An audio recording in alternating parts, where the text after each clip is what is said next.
तेरा कठिन संघर्ष ही तुझे जिताएगा। ऊंची उड़ान को और ऊंचा कर तेरी मंजिलों को तेरे और करीब लाएगा।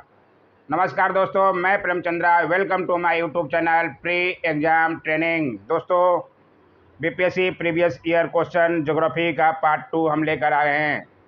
कल मैंने सेट 1 डाला था, जिसे बहुत लोगों ने पसंद किया था। जो मेरे दिल्ली के देखने वाले स्टूडेंट हैं, उनको काफ़ी पसंद आया था। कुछ लोग अभी भी हैं जिनको पसंद तो आया कि नहीं आया, लाइक और सब्सक्राइब अभी भी नहीं करना चाह रहे हैं।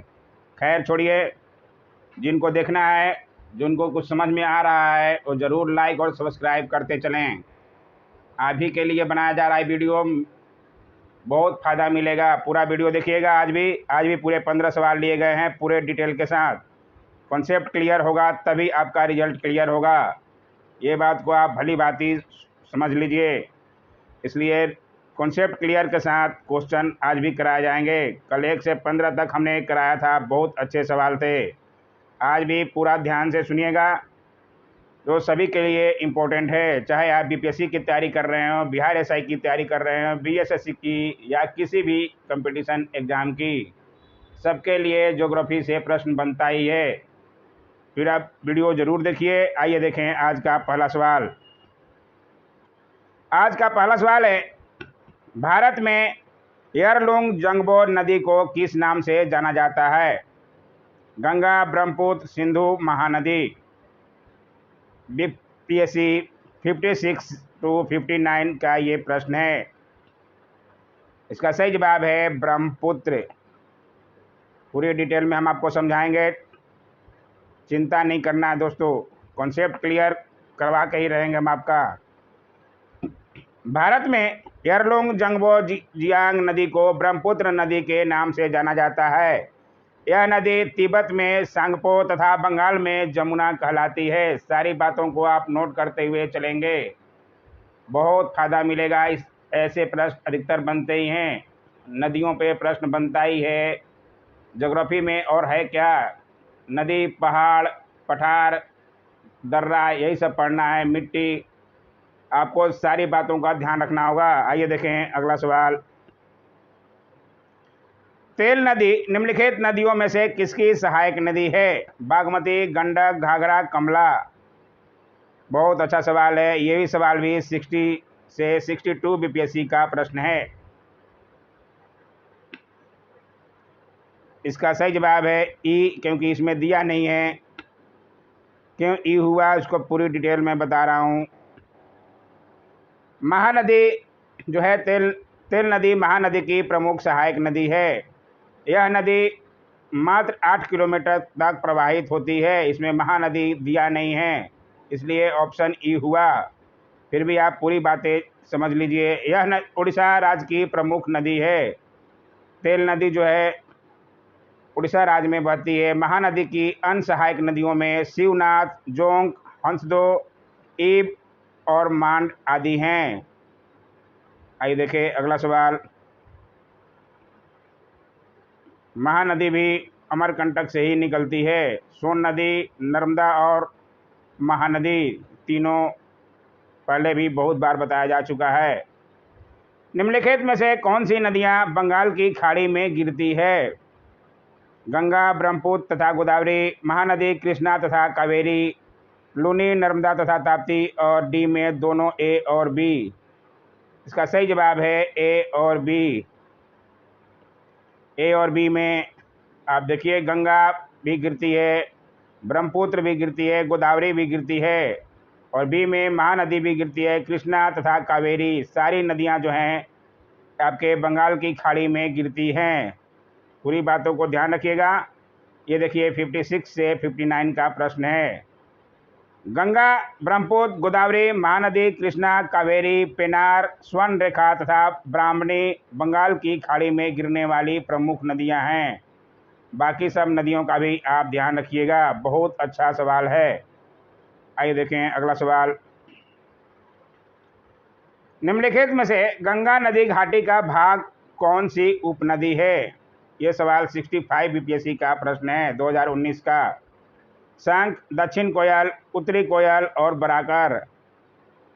इसका आंसर भी ई होगा। ई क्यों होगा मैं आपको पूरा विस्तार से बताऊंगा। आप पूरा वीडियो देखिएगा तो पूरा डिटेल आपको समझ में आ जाएगा। उत्तरी कोयल झारखंड से बहने वाली एक नदी है जो सोन नदी की एक सहायक नदी है, गंगा नदी की नहीं। यह सोन नदी के दाहिने तट पर मिलती है। सोन नदी दक्षिण भाग से गंगा नदी में मिलने वाली दूसरी सबसे बड़ी नदी, पहली यमुना के बाद दूसरी सबसे बड़ी नदी है, जो पटना के पास गंगा में मिलती है। सब लोगों को पहले भी बताया जा चुका है, जानते भी होंगे। और दक्षिणी कोयल नदी झारखंड और उड़ीसा में प्रवाहित होती है।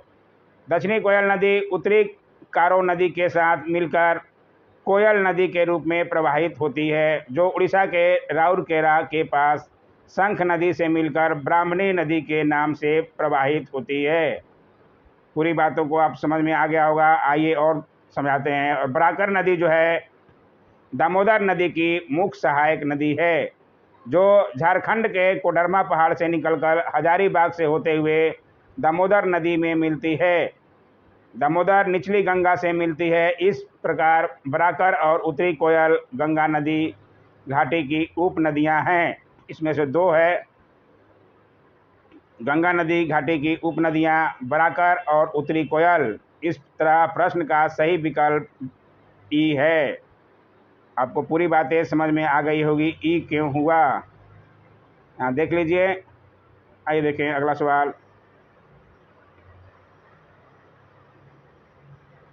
निम्न में से कौन सा शहर गंगा नदी के किनारे स्थित नहीं है? फतेहपुर, उत्तरकाशी, भागलपुर, कानपुर। ये भी जो है 53 से 55 बीपीएससी का प्रश्न है 2011 का। इसका सही जवाब है उत्तरकाशी।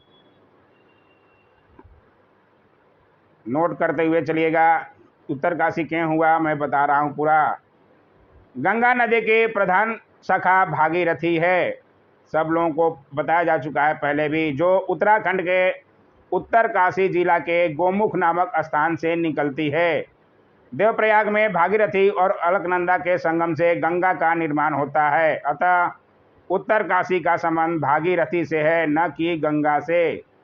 पूरी बातों को आपको समझ में आ गया होगा। फतेहपुर, भागलपुर और कानपुर गंगा नदी के किनारे स्थित हैं। बाकी जो है उत्तरकाशी स्थित नहीं है, क्योंकि ये जो है भागीरथी के किनारे है। आइए देखें अगला सवाल। निम्नलिखित में से कौन सा एक सबसे सूखा स्थान है? मुंबई, लेह, दिल्ली, बंगलुरु। ये भी 2015 का सवाल है। इसका सही जवाब है लेह। लेह लद्दाख कश्मीर से अलग होकर अलग एक केंद्र शासित राज्य बन गया। लेह भारत में सबसे कम वर्षा का क्षेत्र है। यह भारत का सबसे शुष्क स्थल है। दोनों बातों को ध्यान रखिएगा। आइए देखिए अगला सवाल। अमृतसर एवं शिमला लगभग एक ही अक्षांश पर स्थित हैं, परंतु उनकी जलवायु में भिन्नता का कारण है। इसका ये भी देखिए 53 से 55 बीसीए 2011 का प्रश्न है। इसका सही जवाब है ए, उनकी ऊंचाई में भिन्नता। आइए पूरी बातों को समझते हैं। अमृतसर 31 डिग्री 29 मिनट एवं शिमला 30 डिग्री 45 मिनट लगभग एक ही अक्षांश पर स्थित है, परंतु उनकी जलवायु में भिन्नता का कारण उनकी ऊंचाई में भिन्नता का होना है। अमृतसर की समुद्र तल से ऊंचाई 175 से 200 मीटर है, जबकि शिमला की समुद्र तल से ऊंचाई 300 से 600 मीटर है। क्षोभ मंडल में ऊंचाई बढ़ने के साथ ही तापमान में गिरावट आ जाता है, इसलिए पूरी बातों को आप समझिएगा। आप नोट करते हुए चलें। आपको पीडीएफ चाहिए तो आप टेलीग्राम जरूर ज्वाइन करें। आइए देखें अगला सवाल। भारत की सर्वाधिक वर्षा मुख्यतः प्राप्त होती है। सर्वाधिक वर्षा कहाँ प्राप्त होती है? उत्तर पूर्वी मानसून से, वापस होती मानसून से, दक्षिण पश्चिम मानसून से या संवहनिक वर्षा से। ये भी देखिए 52 से बीपीएससी का प्रश्न है 2008 का। इसका सही जवाब है सी, दक्षिण पश्चिम मानसून से। आइए देखें पूरी डिटेल। मौसम विभाग द्वारा प्रस्तुत 2017 के आंकड़ों के अनुसार दक्षिण पश्चिम मानसून से भारत की कुल वर्षा का अधिक हिस्सा प्राप्त होता है। भारत में वास्तविक औसत वर्षा 1127 मिलीमीटर होता है। भारत में दक्षिण पश्चिम मानसून से 845.9 मिलीमीटर वर्षा होती है, जो कि दीर्घकालिक औसत वर्षण का 95% है। इसलिए इसका आंसर जो है आपका दक्षिण पश्चिम मानसून से। आइए देखें अगला सवाल। दुमटी यानी कि लोम मिट्टी में मिट्टी का कौन सा कण मिलता है? बालू कण, पांसु कण, चिकना कण या सभी प्रकार के कण? ये भी 2011 का प्रश्न है। इसका सही जवाब है सभी प्रकार के कण। दुमटी मिट्टी, लोम मिट्टी में बालू कण भी होते हैं, पांसु कण भी होते हैं, चिकना कण भी होते हैं। ध्यान रखिएगा, समानतः दुमटी मिट्टी यानी कि लोम सॉइल में 40% बालू के कण, 40% मृतिका यानी क्ले के कण एवं 20% गाद के कण पाए जाते हैं। अतः विकल्प डी सही है। आइए देखें अगला सवाल। पौधों को सबसे अधिक पानी किस मिट्टी में मिलता है? चिकनी मिट्टी, बलुई मिट्टी, पांसु मिट्टी, लोम मिट्टी? ये भी देखिए 2011 का प्रश्न है। इसका सही जवाब है ए, चिकनी मिट्टी। चिकनी मिट्टी में जल धारण की क्षमता सबसे अधिक होती है, इसलिए पौधों को सबसे अधिक पानी इसी मिट्टी में मिलता है। चिकनी मिट्टी में 50% से कम गाद, 50% तक मृतिका और बालू की कुछ मात्रा पाई जाती है। इसमें वायु का आवागमन कम होता है, जिससे जल क्रांति हो जाती है। पानी पौधों को ज़्यादा मिलता है। ध्यान रखिएगा। आइए देखें अगला सवाल। निम्नलिखित नहर प्रणालियों में किससे बिहार के क्षेत्र में सिंचाई होती है? बहुत अच्छा सवाल है। बिहार के क्षेत्र में सिंचाई किस नहर परियोजना से ज़्यादा होती है? इसमें सही जवाब जो है त्रिवेणी नहर। सब लोगों को पता होगा, पहले भी बहुत बार ये आया है। आइए देखें डिटेल। देखिए 2016 का प्रश्न है। प्रश्नानुसार दिए गए विकल्पों में से त्रिवेणी नहर से बिहार के क्षेत्र में सिंचाई होती है। यह गंडक नदी के बाएं तट से निकाली गई है। यह पश्चिमी चंपारण जिले में स्थित है, इसलिए ध्यान रखिएगा। आइए देखें अगला सवाल। दिए गए कूट की सहायता से हरित क्रांति के घटक चुनिए। बहुत अच्छा सवाल है। हरित क्रांति पे अधिकतर सवाल बनता ही है। उच्च उत्पादन देने वाली किस्म के बीज, सही बात है। सिंचाई, ग्रामीण विद्युतीकरण, ग्रामीण सड़कें और विपणन, सब सही हैं। इसमें जो है कूट देखते हैं कौन सा सही है, इसलिए इसमें जो है सब सही है, तो सभी चारों क्यों हुआ पूरा इसका भी डिटेल बता देते हैं। 2008 का प्रश्न है ये। भारत में वर्ष 1965 के बाद उच्च उत्पादन देने वाली किस्म के बीजों, उर्वरक, सिंचाई और अन्य तकनीकी प्रयोगों को बढ़ावा देना, ग्रामीण विद्युतीकरण, कृषि उत्पादों की बाजार तक पहुंच सुनिश्चित करने के लिए ग्रामीण सड़कों और विपणन कार्यों को बढ़ावा देना हरित क्रांति के नाम से जाना जाता है। अतः हरित क्रांति में उपयुक्त चारों समाहित हैं, इसलिए सही जवाब आपका डी हुआ, सभी चारों। आइए देखें अगला सवाल। निम्न में से कौन सा एक कृषि में उत्पादकता बढ़ाने का रास्ता है? कुशल सिंचाई, गुणवत्ता युक्त बीज, कीटनाशकों का प्रयोग या उर्वरकों का प्रयोग? ये देखिए 64 बीपीएससी का प्रश्न है 2018 में। इसका सही जवाब है ई, एक से ज़्यादा या उपयुक्त में से कोई नहीं। ई क्यों हुआ आपको पूरी बात बता देते हैं। उपयुक्त विकल्पों में दिए गए सभी उपाय कृषि में उत्पादकता बढ़ाने के रास्ते हैं। भारत में 60 और 70 के दशक में बीज, खाद, सिंचाई, कीटनाशकों और पादप संरक्षण तकनीकों के उत्पादन, विकास और प्रयोग में वृद्धि हुई। इससे देश में हरित क्रांति का सूत्रपात हुआ। सब लोगों को पता होना चाहिए। आइए देखें अगला सवाल। इंद्रधनुषीय क्रांति का संबंध है। इंद्रधनुषीय क्रांति का संबंध किससे है? हरित क्रांति से, नीली क्रांति से, श्वेत क्रांति से या उपयुक्त सभी से? इसका सही जवाब डी, उपयुक्त सभी से। सभी से क्यों हुआ, आपको पूरी बात इसका भी बताएंगे। आइए देखें डिटेल। 28 जुलाई 2000 को केंद्र सरकार ने नई राष्ट्रीय कृषि नीति की घोषणा की। इस नई नीति के तहत इंद्रधनुषीय क्रांति की परिकल्पना प्रस्तुत की गई। इसके अंतर्गत प्रत्यक्ष या अप्रत्यक्ष रूप से कृषि के क्षेत्र में से संबंधित सभी क्रांतियों को शामिल किया गया, जैसे हरित क्रांति, श्वेत क्रांति, पीली क्रांति, नीली क्रांति, लाल क्रांति, सुनहरी क्रांति, भूरी क्रांति, रजत क्रांति और खदान श्रृंखला क्रांति। सारे जो हैं इंद्रधनुषीय क्रांति हैं, इसलिए आंसर जो है आपका डी हुआ। ध्यान रखिएगा। आइए देखिए अगला सवाल, आज का आखिरी लास्ट सवाल, ये भी बहुत अच्छा सवाल है।